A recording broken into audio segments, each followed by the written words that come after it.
An Iraqi court has sentenced the country's Sunni vice president Tariq al-Hashemi to death.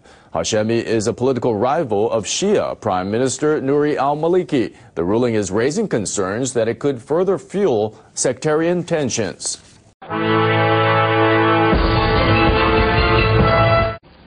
Sentenced to hang.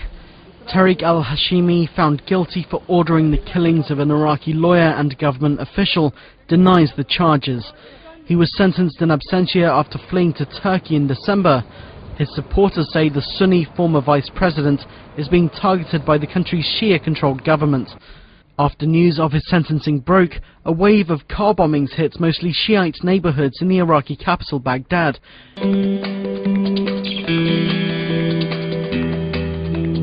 His case triggered a crisis in the power-sharing government among Sunni, Shiite and Kurdish political blocs.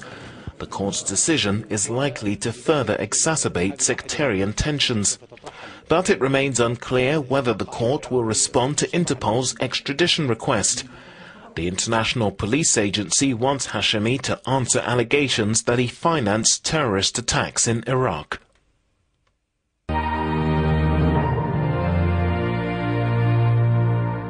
Al-Hashemi has been on the run since a warrant was issued for his arrest in December. But here's what he had to say after meeting with Turkey's foreign minister in Ankara. We discussed various issues of bilateral and common interest, definitely including the verdict that has been issued today. The attacks came after a court in Baghdad sentenced the fugitive Vice President Tariq al-Hashemi to death in his absence on murder charges. In the Shiite-dominated south, a car bomb killed 3 people at a popular market. The blast took place in front of my shop and there was a soldier and a woman on the ground.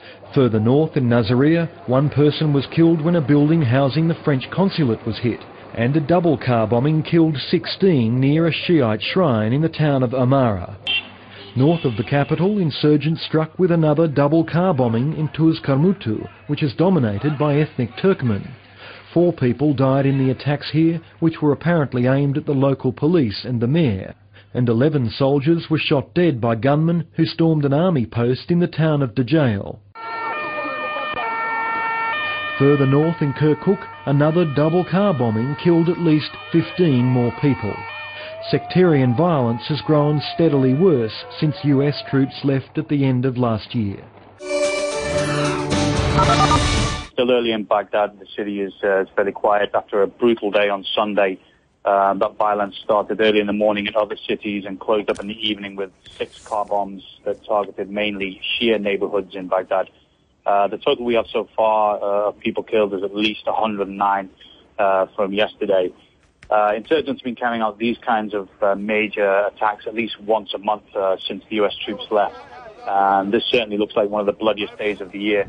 Not quite sure whether they will continue today. Often these attacks are one-offs and then there's a break for a few weeks before they carry out another major coordinated attack. But like I said, it's still early yet today.